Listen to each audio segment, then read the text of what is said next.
Every recipient of the Charles R. English Award must have the respect of the bench, defense bar, and prosecutors, and Ronald Goldstock certainly does.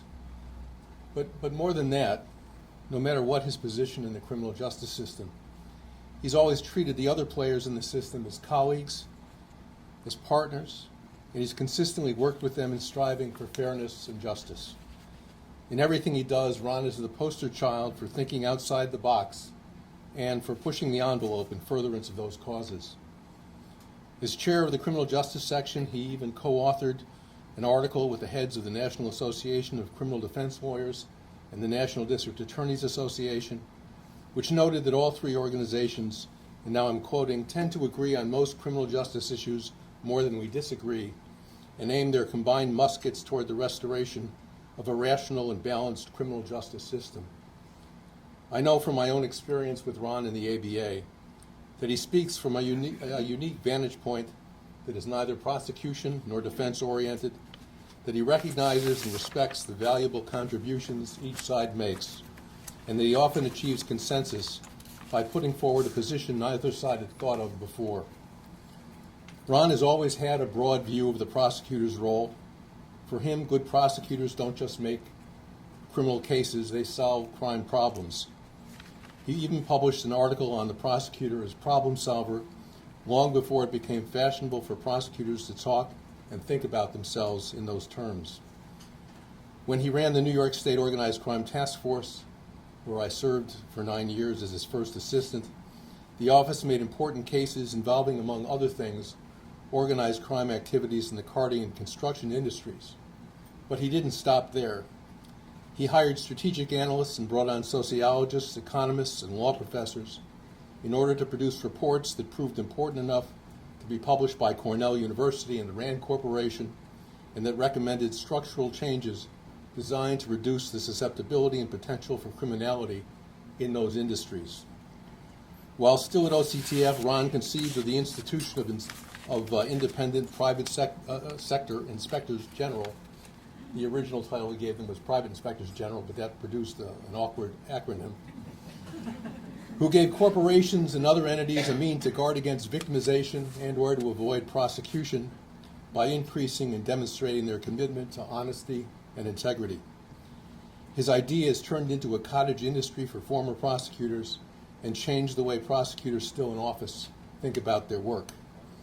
Since leaving OCTF, he has not only served as an IPSIG himself, but he was also one of the founders of the International Association of Independent Private Sector Inspectors General, co-wrote the association's Code of Ethics, and continues to serve as an ex officio member of its board of directors. As an author, teacher, speaker, and consultant, Ron has spread his gospel widely throughout the United States, in Northern Ireland, elsewhere in the United Kingdom and in the Netherlands, teaching prosecutors, police, and justice officials to think broadly and creatively about the work they do. Since 2008, as the New York Commissioner of the Waterfront Commission of New York Harbor, he's worked to eliminate mob influence and racketeering on the waterfront by investigations and by prosecutions and by systemic changes in the way it operates. I know from personal experience as a boss, a colleague, and a friend, Ron has never stopped thinking outside the box, and he's never stopped pushing the envelope. When he does so, he can inspire those around him to achievements they have never dreamed of. But I can tell you also from personal experience that his constantly thinking outside the box and unrelievedly pushing the envelope can sometimes be downright annoying. But with a little exaggeration, I say of Ron, as Field Marshal Alan Brooke once said of Churchill, he is quite the most difficult man to work with that I've ever known, but I would not have missed the chance of working with him for anything on earth. I give you now the recipient of the Charles R. English Award, Ron Goldstock.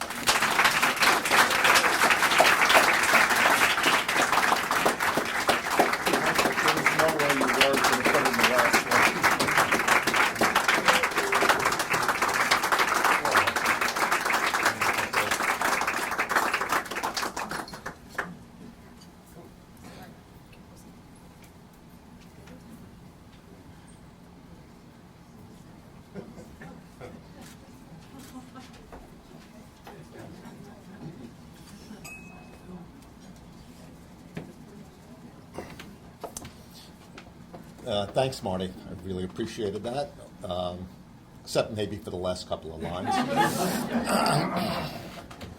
The first time I laid eyes on the woman who was going to become my wife, Judith Friedman, who you all know, was at an NACDL conference where I was a speaker.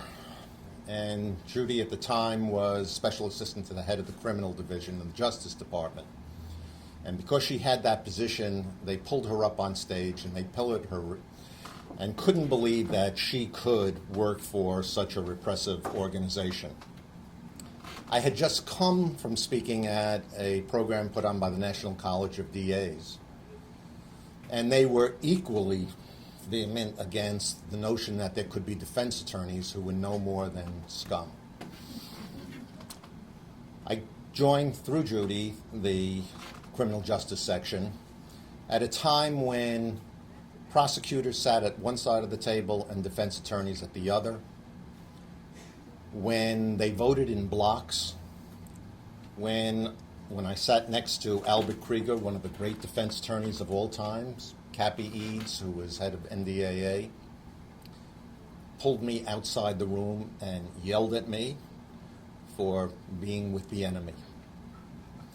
It got so bad that the criminal justice section at the time, and I'm talking now about the late 80s, was about to implode.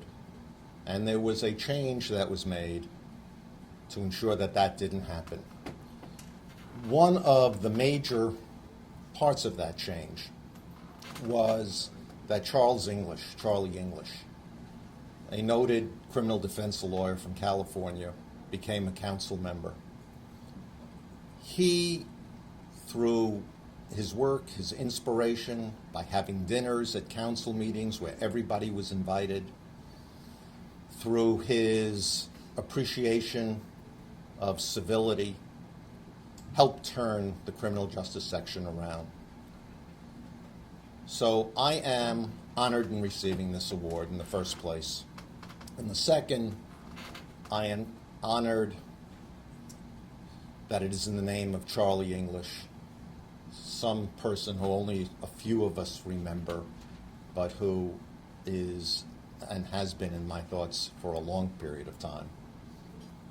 And thirdly, I'm honored to be part of this organization where prosecutors, defense attorneys, judges, academics sit together in total civility now, who argue respectively for varying positions, where votes are not by blocks, and you can't tell ahead of time who's going to vote what on what issue, depending on where they sit, where there are thoughtful, intelligent, dignified debates with all people seeking the same end, maybe by different ways, and that is justice and caring for the system that we're all a part of.